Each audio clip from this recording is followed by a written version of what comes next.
was concerned about someone that I thought had a bit of memory loss. How would I know whether it was just memory loss or it could possibly be dementia? So all of us have memory loss. Our brains are actually designed to forget more than we are designed to remember.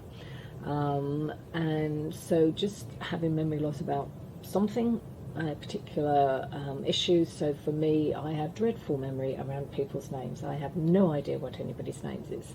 And that's normal for me and has been all of my life. The time I might get worried is if that got worse or people started noticing it was getting worse. Or if I had memory loss that affected my day-to-day living, so I wasn't able to carry out tasks like paying the bills or getting myself to work on time. Often the person that we think might have dementia is quite aware that they have something going on, something's changing, but will hide that for good reason. It's more often that people around them will start noticing things and start prompting the person to go and seek some support. So the first step would normally be to go to your GP. Yeah. And the GPs have care pathways that help them to diagnose dementia and to rule out other things that might be causing memory loss. But as a general rule, if it's starting to interfere with you being able to live your life, then we say go and get some support, see your GP. Sometimes the person that is struggling with memory might be covering it up, but also the person that they're living with is covering it up as well.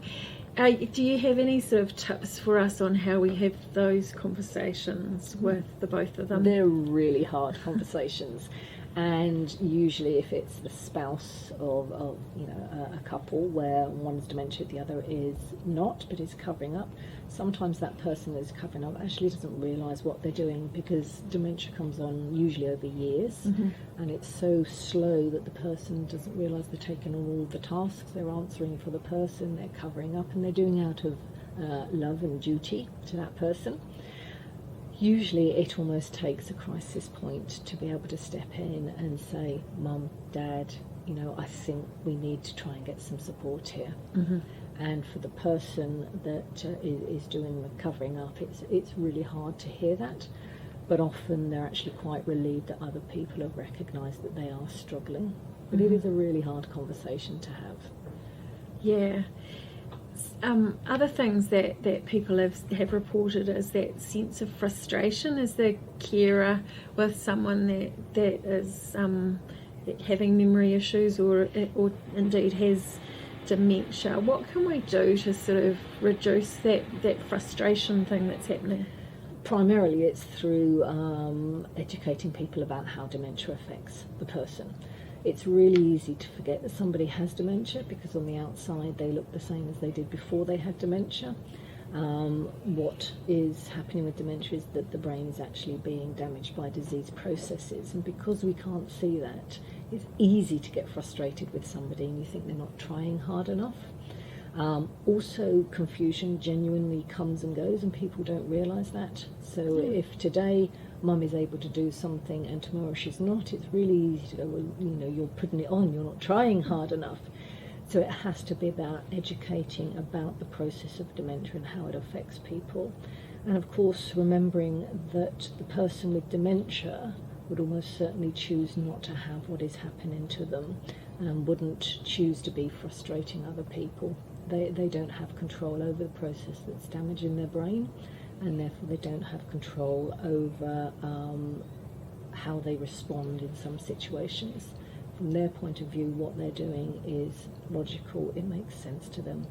It's only to us, in a different perception of reality to their perception, that might get frustrated or see it as being something that is not logical. So it's a lot about educating people. And sometimes what I've noticed is that the person with dementia and their carer doesn't want to tell other people about what's going on for them. I think it's because of the perceived stigma. Have you got any sort of advice for people? At what stage should they share this sort of issues with others around them? Yeah. It's entirely up to the person themselves. It has to be led by the person. And like you and I, if somebody tells you to do something, chances are you're going to do the opposite, because we're human beings at the end of the day. Being in denial is actually a very good protective measure. The only trouble with denial is longer term it doesn't help people to get the support they need. For those with dementia, a very common symptom is this thing called anosognosia. And That's a big word. it is a big word. But all it means is, if I have anosognosia, it means I have no awareness that I have a challenge or a disease or an illness. So why would I tell anybody about this illness I have if I genuinely do not know that I have it? Mm-hmm. But loved ones will often protect the person with dementia for very good reasons, because unfortunately there's still a lot of stigma out there. Also, people with dementia will or can feel very vulnerable when people are aware that they have challenges, and so they will withdraw, and again it's quite a natural defence for the person. Yeah. So you know, you might, as a friend of a couple, notice that something sort of seems a little bit awry. Do you have any advice on what you should do as, you know, a member of their community to try and embrace what's going on for them rather than step away? Absolutely. Above all else, be kind. Yeah. There is a person underneath that diagnosis who's probably very, very frightened.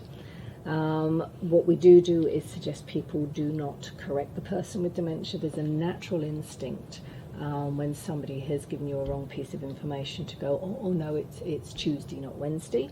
All that does is highlight to the person with dementia that they do have challenges, so we never correct the person with dementia, regardless of what they're saying is factually correct or not. We step into their reality, so if they're more advanced, and chances are with how memories are made, they will be living back in their lives to a much younger age.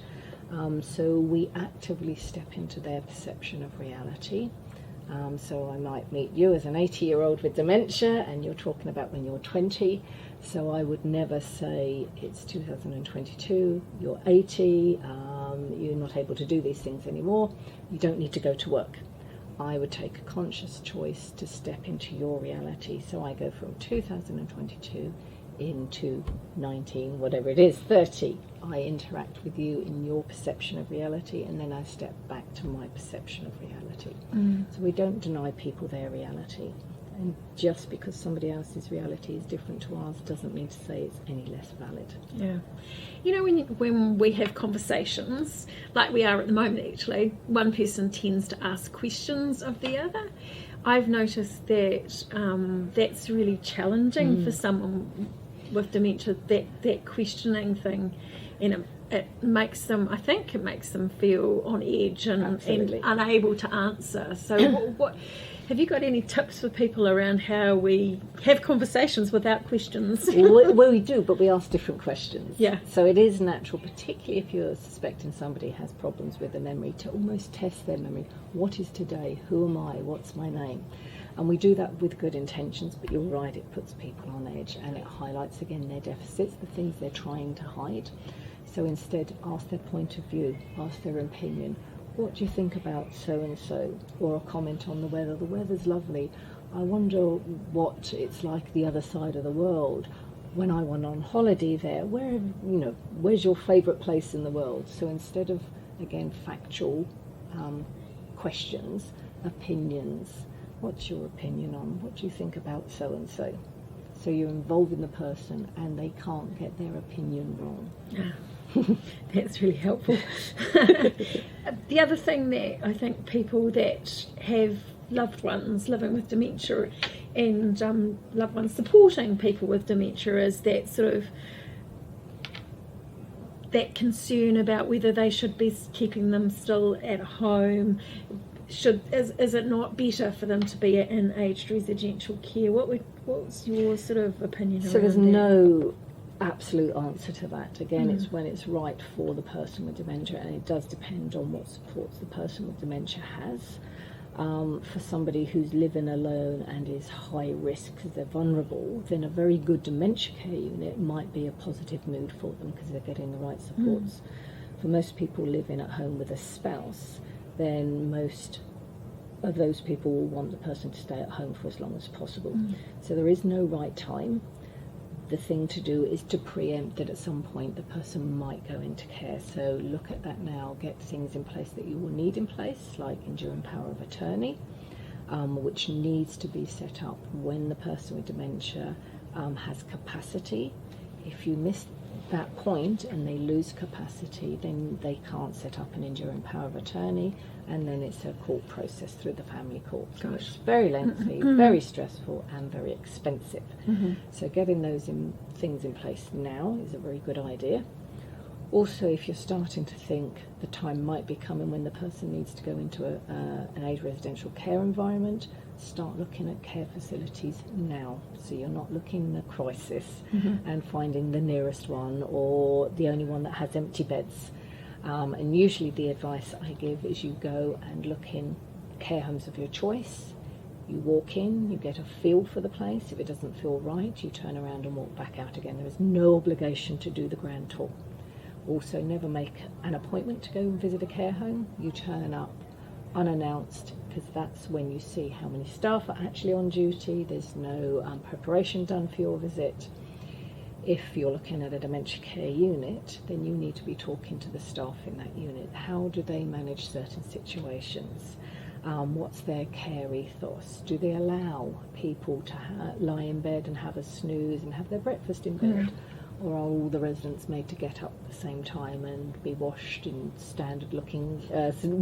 dressed in standard-looking clothes? Are they allowed their personality? Yeah. The other thing, when you're looking at care homes, which I've always advised, is you go and seek out the laundry. So in care facilities, the laundry staff, in effect, are the lowest ranking staff. If you go and find them, they're dedicated to their job, they're happy in their work, they know most of the residents' individual clothes, then that's a good sign that that home is very well managed and it's got wonderful dedicated staff in there. So be prepared is the way to do it. Excellent. And the other thing that quite often happens is that the family are living overseas and mum or dad is home in New Zealand, and there's that real concern about how they get their mum or dad, make sure that their mum or dad is well cared for. What advice would you have for someone that's sort of far afield, or even, it might be people are living in Tauranga and Wellington, that's still quite a long distance away from where mum or dad are. You'd be surprised how many people are living alone with dementia without close supports. People do manage. The point where services need to be involved ideally are early on, so there's a relationship built with that person and trust, and the service is preempting crises and challenges. It's really hard when you're not living close to your loved one with dementia. Ideally, that person that's living alone would have formal services involved, so there is a professional eye being kept on that person. Unfortunately, those services are few and far between. We happen to have started a wonderful one called EnlivenPlus, but it is very challenging and there's no easy answer. The key is probably to visit as regularly as you can, either virtually or face-to-face, and to look at the risks that are happening around that person. Communities are actually very, very supportive usually, and even though the person might be living on their own, there's usually a helpful nosy neighbour who pops in quite regularly. There's other services that can pop in and make sure the person's taking their medications, but it is a challenge, it really is, and at the minute the challenges are huge for those people living on their own, and they do become more and more isolated and more closed in and just live within the four walls of their homes. But there are some befriending services out there as well.